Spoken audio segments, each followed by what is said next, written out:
I am Ferdinand Marcos, and I am the President of the Republic of the Philippines. I stand today on behalf of 110 million Filipinos. Hi everyone! Hello Philippines! It's me again. Of course, the universe rather. Next naman. But anyway guys, shout out sa inyo mga kababayan. Mayroon tayong unang video na in-upload. Hindi ko nabasa yung isang pinaka matinding gagawin sa Pangulo para mawala sa palasyo. Wow.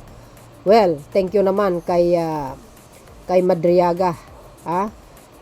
Naisiwalat niya ang ganitong mga balita or plano na kitilin ang buhay ng isang nakaupong Pangulo sa Malacanang. Ito guys, mas alam niyo mga kababayan, mas matindi ito. Kaya ating mahal na Pangulo, mag-ingat lang talaga, sa totoo lang.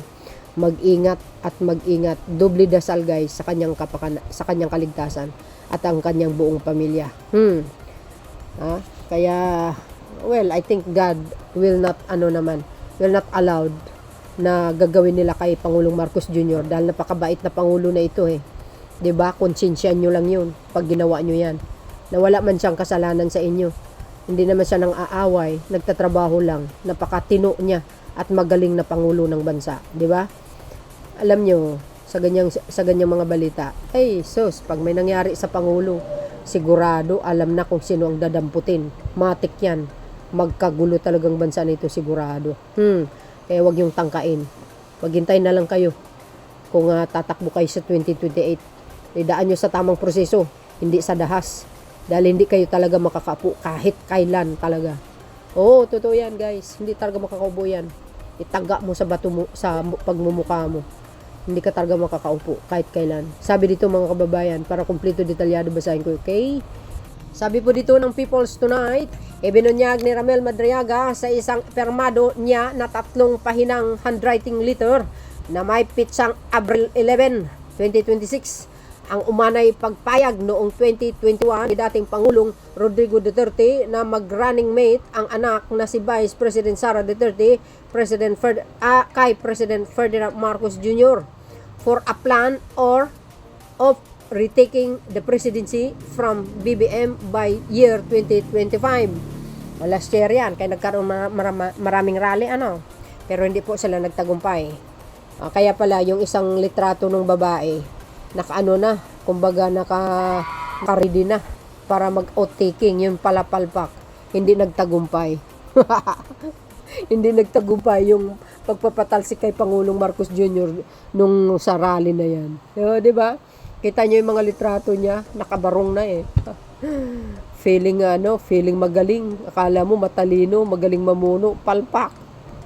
Kahit kailan talaga hindi ka makakaupo, taga mo sa pagmumukha mo yan. Never at never. Masama kang tao kaya hindi ka makakaupo sa Malacanang. Ito, ayon kay Madriaga, ay para si VP Sara only served less than 4 years of presidency to make her still eligible to run as a president by 2028. Kaso lang hindi kayo nagtagumpay. Kasi hindi nyo nakayanan ang talino ng Pangulo. Plano niya pa nga lang, siya alam niya na ang gagawin. Kaya kahit kailan, hanggang dyan lang kayo. Manigas kayo sa kinaupuan nyo. Hindi kayo talaga magtatagumpay. In the event that BBM refused to honor the agreement and opted not to relinquish his post as a president's extraordinary measures of overthrowing BBM should be considered like impeachment, assassination by the poison. Yun guys, ang paglason sa kanya or any other means by the use of people power that will be triggered by the FPARD with the participant of active and retired AFP and PNP officer. Pagbubunyag ni Madriaga sa kanyang sulat. Yan may naka-outtake yata yun, di ba guys? Di ba? Biro nyo yun. Kaya pala, ng mga napapansin natin itong mga nakakaraang taon, kung ano-anong mga paninira ang ginagawa sa Pangulo. 'Di ba? Dahil hindi po sila nagtagumpay sa pamamagitan ng rally or paninira sa pag-spread ng mga fake videos. Ayun. Ang plano nila, lasunin ng Pangulo. Ganun yun. Tingnan nyo na yan. Tapos people power kuno. Nako, nilalangaw naman kayo sa liwasang binapasyo eh. Di ba? Nilalangaw kayo.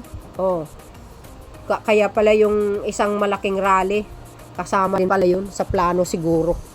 Di ba guys? Parang kasali sila sa plano. Baka, no, di ba? Kaya pala. Pero hindi sila nagtagumpay guys, ha? Thank you Lord talaga. Salamat sa Panginoon. Kasi ginaguide niya si PBBM. Di ba? Assume of assassination. Ganun ba yun? Sabi dito, scheme of assassinate of government official will be the top priority. The spearhead civil unrest followed by the civil disobedience. Dagdag detalye ni Madraga sa umano'y plano ng dating presidente kung saan ang social unrest umano ang magbibigay daan para sa isang kudita ng militar. Di ba? Di ba? Matunog yan yung kudita na yan Pero walang nangyari, guys. As in, even si AFP Chief Browner, nasabi niya yan. Pero nakabantay sila. Kasi ayaw natin, na maagaw ng pro-China ang palasyo. Mas delikado ang Pilipinas. Naku po. Kaya ayaw nila yan. Ng mga kasundaloan natin na maupo yan bilang Pangulo. Pro-China yan See?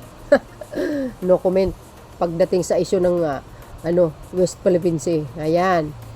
Ang nagsabi niyan si Madriaga guys Nako, matindi talaga. Malacanang Palace will be under siege where BBM's presidency will be BBM will be thereafter assassinated if he opted not to step down and do a self-exile to US, sabi pa ni Madriaga. Go. Yan naman na hindi gagawin ni PBBM. Never at never mag-step down ang Pangulo. Itaga nyo yan sa pagmumukha nyo, mga DDS. Never at never. Matalino ang Pangulo. Tandaan nyo yan. See? At sa tingin nyo kaya makapo si Sara Duterte? Kung mangyayari man yan, hindi makakaupo yan. Mapapatalsik yan. Ayan, dyan yung makikita ang totoong people power. Ay, totoo yun. Maraming galit sa mga Duterte kaya. 'Di ba? Majority yan. Ilan lang naman kayo na sumusuporta dyan. Kaya naman lang kayo dumami sa social media kasi yung mga trolls nyo. No, 'di ba? Sa isang tao siguro 100 ang sa isang tao siguro 100 ang account. Yung mga trolls na yan. Sa isang trolls Si Madriaga ay nakatakdang humarap sa House Committee on Justice sa Martes, April 14 para magsalita tungkol sa impeachment proceeding laban kay Sara Duterte. Kaya abangan po natin yan mga kababayan Huwag tayong mawala. Subaybayin po natin, spread natin. Ayan Mabuti naman at alam ang plano nila. Ayun, biro nyo, lasunin ng Pangulo. Wow. Last option nila yan, lasunin. Pag na may nangyari sa Pangulo, ay matik na yan kung sino ang may kagagawan. Para sa akin lang in my own opinion lang. Ayan, PBBM, pinalong impeach, lasunin, naiupo lang si Sara Duterte. Sabi ni Madriaga, Sara ng 2025. Hindi kayo nagtagumpay dahil hindi naman talaga mangyayari yan. Yan, ganyan sila ganyan sila guys, katuso. Sabagay, sanay na sila kumitil ng tao, sabi ko nga, di ba? Mismo hitman nilang nagsasalita kaya. Mr. Matubato, Mr. Anyas, gawain na nilinig. Yan, si Basted na yan. Gawain nila yan. Marami tayong video, at may video si Mr. Lasanyas na sinasabi niya po yan. Lalo na si Mr. Batubato, sinasabi niya po yan. Kumikitil ng buhay talaga. Yan si dating Pangulo. Gawain, sanay na siya Now, ano nangyari? Bakit siya nakulong? Kasi nga, karma is real. In the event that BBM refused to honor the agreement and opted not to relinquish his post as a president, extraordinary measures of overthrowing BBM should be considered like impeachment. Ayan. Assassinating by poisoning or any other means. Detalye ni Romel Madriaga sa plano umano ni dating Pangulong Rodrigo Duterte. Oh, yan. Ngayon, akala mo makaisa ka? Oh my goodness, guys. Naisahan. Where is he now? Sabi ko sa inyo, hindi po nyo kakayanin si PBBM. Plano nyo pa lang, may ginagawa na siyang hakbang. Ngayon, sino ang nakulong? Nga. Ay, well guys, it's my opinion. Talagang ganyan eh. Sabi ko eh, tahimik si PBBM, pero mapanganib yan mga kababayan. Yan ang pakatandaan nyo. Simple lang yan, pero grabe ang galaw niyan. Ngayon, sino ang nasa silda? Di nga. So yun guys, ang aking pinakalatest update. Thank you guys for watching. Kayo na pong bala magkomento. Mayroon tayong naunang video. Ito ang interesado ako kasi dito because of yung paglaso na sinasabi. Hindi nakasama kasi doon eh. Follow me and like guys. Hit the button bell para lagi kayo update sa aking mga upload video. Bye and babush. God bless Philippines. There's more mga kababayan. Bye everyone.